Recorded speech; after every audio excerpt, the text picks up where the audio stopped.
where every story shines under the moonlight.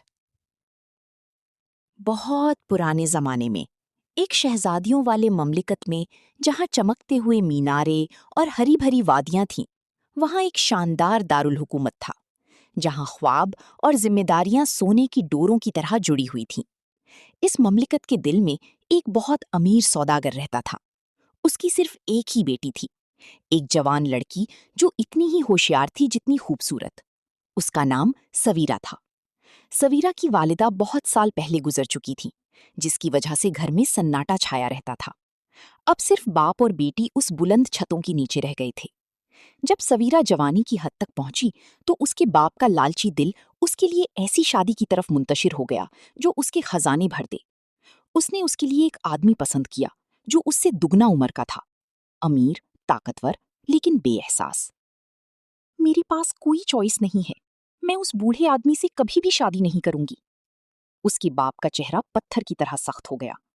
वो बहुत अमीर है, वो तुम्हें आराम और लक्ष्य की जिंदगी दे सकता है। उससे शादी करने के बाद उसकी सारी दौलत हमारे पास आ जाएगी। लेकिन सवीरा भी ना झुकी। वो सौदागर, लालची और सख्त दिल वाला, अपनी इकलौती बेटी पर कोई रहम नहीं करता था। गुस्से में उसने सवीरा को घर के अंदर कैद कर दिया, दुनिया से अलग, जैसे कोई कीमती जवाहर एक भूली हुई पेटी में बंद कर दिया हो। दिन गुजरते गए, हफ्ते गुजर गए। सवीरा अपने सुनहरे कैद खाने में चलती फिरती रहती। उसका दिमाग सर्दियों की सितारों की तरह तेज था। आखिरकार उसने एक बहादुर और होशियाराना प्लान सोचा। एक ऐसा प्लान जो उसे आजादी दिलाने वाला था, सबसे अनोखी तरीके से। जब उसका बाप अगले दिन उसके लिए खाना लाया तो सवीरा ने हिम्मत से और सोच समझकर बहुत सुकून से बात की। बाबा, मैं आपकी ख्वाहिश को मना नहीं करना चाहती। मैं उस आदमी से शादी कर लूंगी जिसे आपने चुना है, सिर्फ एक शर्त पर। हाँ हाँ मेरी बेटी, मैं तेरी सारी ख्वाहिशें पूरी करने को तैयार हूँ, लेकिन शादी के लिए राजी होना जरूरी है। जल्दी बता तुझे क्या चाहिए। अब्बा, मैं चाहती हूँ कि आप मुझे 500 सोने के सिक्के दें, ताकि मैं एक खास लकड़ी का कंदील बनवा सकूं। एक ऐसा कंदील जो 40 मोमबत्ती रखने के काबिल हो। क्या ये कैसी ख्वाहिश है? जी हाँ अब्बा, एक खूबसूरत और शानदार लकड़ी का कंदील। बराए मेहरबानी आज ही एक हुनरमंद कारीगर को बुलाएं, ताकि मैं इसे बिल्कुल तफसील से बता सकूं कि इसे कैसे बनाना है। उसी दिन वो अमीर सौदागर ने मुल्क के सबसे बेहतरीन कारीगर को बुला लिया। जब वो कारीगर अपना काम शुरू कर रहा था, कर दिया। ये मेरी लालच का तल्ख नतीजा है। दिन गुजरते गुजरते एक हफ्ता हो गया। हर बार जब वो सौदागर अपनी बेटी के कमरे में आता तो उस खूबसूरत कैंडल स्टैंड का देखना जो उसने इतनी मोहब्बत से मांगा था, उसके दिल में और गहरा गम पैदा कर देता। गम और परेशानी से परेशान होकर उसने फैसला कर लिया कि वो इसे वापस कारीगर के पास ले जाएगा। वो कैंडल स्टैंड सच में एक शानदार मास्टरपीस था, बड़ा खूबसूरत और कीमती। मेरी बेटी ने कितनी चाहत से ये कंदील बनवाया था। इस कंदील को अपनी दुकान पर रख लो और उसके बदले में जो कुछ तुम्हें मिलेगा वो मुझे ला देना। जी हुजूर, मैं समझ गया। कारीगर ने खुशी से इसे कबूल कर लिया और अपनी दुकान में फख्र के साथ डिस्प्ले कर दिया। उसी दिन एक बहुत खूबसूरत यंग प्रिंस बाजार में घूम रहा था। वो अपने महल के लिए कोई खास चीज ढूंढ रहा था। जैसे ही उसकी नजर उस शानदार वुडन कैंडल स्टैंड पर पड़ी, उसके चेहरे पर खुशी की चमक आ गई। उसने बिना किसी झिझक के पूरा पैसा अदा कर दिया और अपने सिपाहियों को हुक्म दिया कि इसे बहुत एहतियात से महल ले जाओ।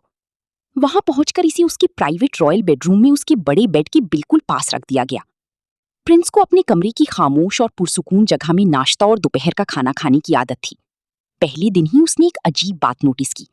उसकी सोने और चांदी की प्लेट्स पर रखा खाना आधा खाया हुआ लग रहा था। वो कुछ नहीं बोला, लेकिन उसके दिल में क्यूरियोसिटी जाग उठी। अगली सुबह भी वही मिस्ट्री दोहराया। एक पूरा ग्लास जूस अब आधा खाली था। 2 उबले हुए अंडों में से सिर्फ एक ही बचा था। ये देखकर प्रिंस परेशान हो गया और उसने खादिम को बुला लिया। मेरा खाना रोज क्यों गायब होता है और कहाँ जाता है? माफी चाहता हूँ जनाब, खाना गायब नहीं हुआ, बस खा लिया गया। लेकिन ये रोज का वाकया है, कौन ले जाता है? शायद अमला या कोई और, पता करो वरना तुम्हें जिम्मेदार ठहराऊंगा। हो सकता है ये किसी भूत वूत का काम हो। भूत क्या होता है? हुजूर, एक ऐसी चीज जो डराती है। भूत? मैंने तो आज तक ऐसी किसी चीज का नाम नहीं सुना। लेकिन हुजूर, लोग कहते हैं कि यहाँ भूत है। बकवास, ऐसी कोई चीज नहीं होती। फिर भी चीजों का गायब होना जारी रहा। रोटी, फल, अंडी, बल्कि पूरी ग्लास जूस भी गायब होने लगी। प्रिंस का गुस्सा बढ़ता गया। उसने खादिमों को डांटा और सजा देने की धमकी दी। लेकिन भूत चोरी करना ना छोड़ी। एक सुबह प्रिंस जल्दी उठ गया। जब खादिम नाश्ता लाया तो सब कुछ बिल्कुल अनटच्ड और पूरा दिखाई दे रहा था। प्रिंस ने खादिम को जाने को कहा और वो हाथ धोने के लिए बाथरूम में चला गया। वापिस आने पर उसका मुंह हैरानी से खुला रह गया। टेबल पर कई चीजें फिर से गायब हो चुकी थी। शायद नौकरों की बात दुरुस्त थी। मेरे कमरे में वाकई कोई भूत आ गया। सवेरा ने पहले सोए हुए प्रिंस की तरफ चुपके से देखा, फिर चुपके चुपके उस टेबल की तरफ गई जहां प्रिंस का डिनर रखा हुआ था। वो वहां बैठ गई और जल्दी जल्दी लेकिन बहुत खूबसूरती से खाना खाने लगी। जब खाना खत्म हो गया और शहजादे को लगा कि सवेरा उठकर वापस जाने लगी है, तो उसने फौरन उससे पूछ लिया, तुम कौन हो? सवेरा कुछ देर तक खामोश रही और गहरी सोच में डूब गई कि अब वो उसे क्या जवाब दे। अब क्या करूं? मुझे लगता है मुझे बेहोश हो जाना चाहिए। यही सबसे बेहतरीन हल है। जब शहजादा उसके बिल्कुल करीब आ गया, तभी सवेरा ने बेहोश होने का नाटक कर दिया। प्रिंस ने उसे बहुत आहिस्ता से उठाया और अपने बिस्तर पर लेटा गया। उसने ठंडी पानी की बूंदें उसके चेहरे पर छिड़की जब तक उसकी आंखें खुल न गईं। वो डरते हुए उसकी तरफ देखती रही। तुम कौन हो? क्या तुम कोई रूह हो, कोई परी हो, या हम जैसी इंसानी लड़की हो? उसकी आंखों में आंसू भर आए। मैं एक लड़की हूं जो बड़ी मुश्किल में फंस गई है, उसने धीरे से कहा। फिर सवेरा ने अपनी पूरी कहानी बता दी। उसके बाप का लालच, जबरदस्ती की शादी, होशियार कैंडल स्टैंडिंग, फेयरवेल लेटर और आजादी की उसकी बेबस कोशिश। प्रिंस सुनता रहा। उसका दिल गहराई से मुतासिर हो गया। उस लम्हे उसने ऐसा सुकून महसूस किया जो उसने कभी पहले नहीं महसूस किया था।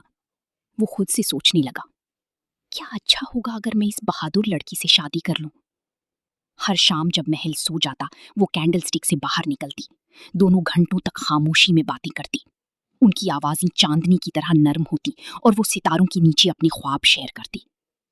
आज रात सितारे कितनी रोशन है, ये सिर्फ हमारे लिए चमक रही हैं, शहजादा नरमी से मुस्कुराते हुए जवाब देता। जब सुबह की पहली सुनहरी किरणें खिड़कियों से अंदर आती, वो वापस अपनी छुपी हुई पनाहगाह में चली जाती।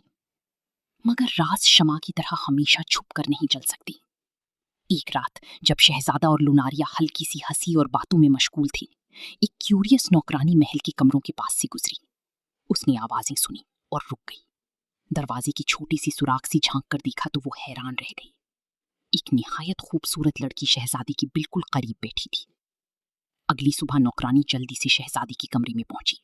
वो शहजादी जो सियासी वजह से शहजादी से मंगीशुदा थी। हसद और गुस्से से जलती हुई शहजादी ने गौर से उसकी बात सुनी। अगर तुम इस लड़की की शिनाख्त करो कि वो कैसी शहजादी के कमरे में दाखिल होती है, कहां से आई है और कहां गायब हो जाती है, तो मैं तुम्हें जो भी चाहो इनाम दूंगी। जी हजूर, मैं सब कुछ मालूम कर लूंगी। मैं फेंक दिया। दरिया के अंदर ठंडे पानी ने सवेरा को होश में ला दिया।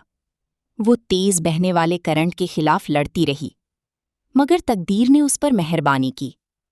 सुबह के वक्त बहुत दूर डाउनस्ट्रीम एक बूढ़ा मछेरा नदी के किनारे खड़ा था। उसने पानी में सवेरा को बहने और लड़ते हुए देखा। वो एक अच्छा स्विमर था। उसने पानी में छलांग लगा दी और सवेरा को बचाने के लिए तेज रफ्तार से उसके पास पहुंचा। उसने सवेरा को मजबूती से पकड़ा और मेहनत से उसे किनारे पर ले आया। उसकी हालत देखकर मछेरे और उसकी मेहरबान बीवी को दिल से तरस आ गया। उन्होंने सवेरा को अपने छोटी सी घर ले आए। उन्होंने उसे गरम कंबलों में लपेटा और ताजगी बख्शने वाला शोरबा पिलाया। दिन गुजरते गए। सवेरा की ताकत वापस आने लगी, मगर उसका दिल शहजादी के लिए बहुत तरस रहा था।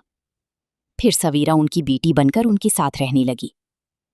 महल में शहजादा सुबह उठा तो उसने देखा कि सवेरा भी गायब थी और कैंडलस्टिक भी गायब था। वो बहुत परेशान हो गया। उसने पूरी तरह तलाश की, सबसे पूछता रहा मगर कोई जवाब न मिला। वो गहरे गम में डूब गया। उसने खाना खाना छोड़ दिया और अपने बेड के पास वाली खाली जगह को देखता रह जाता था। सवेरा मछेरी की मेहरबान बीवी की छोटी सी घर में बैठी हुई थी। एक दिन बीवी ने उसे बताया, बेटा, महल में शहजादा बहुत बीमार हो गए हैं और उन्होंने खाना पीना बिल्कुल छोड़ दिया है। ये सुनकर सवेरा का दिल दुखा। उसने अपनी पूरी कहानी बीवी को सुना दी। उसके वालिद की लालच, कैंडलस्टिक का राज, हसद भरी शहजादी का जालिमाना प्लान और दरिया में फेंकने की बात। फिर उसने हल्की सी आवाज में कहा, मुझे शहजादी के पास वापस जाना है। उसने एक मजेदार और ताकत बख्शने वाला स्पेशल सूप तैयार किया और सवेरा सूप का पॉट लेकर महल की तरफ रवाना हो गई। उसने कहा, मैं शहजादे के लिए ये छोटा सा तोहफा लाई हूँ।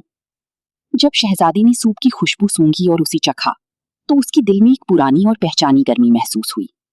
वो मटराया, ये मजा, जिसने ये सूप बनाया है उसे मेरे पास लाओ। सवीरा धीरे से कमरे में दाखिल हुई। शहजादा उसे देखता रह गया, नाकाबिले यकीन और खुशी से भरा हुआ। सवीरा, उसकी आंखों में आंसू आ गए। उसने कहा, मैं वापस आ गई हूँ। शहजादी ने तुरंत आगे बढ़कर उसके हाथों को अपने हाथों में ले लिया और कहा, मैंने सोचा था कि मैं तुम्हें हमेशा के लिए खो चुका हूँ। फिर पूरी हकीकत सामने आ गई। नौकरानी की जासूसी, हसद भरी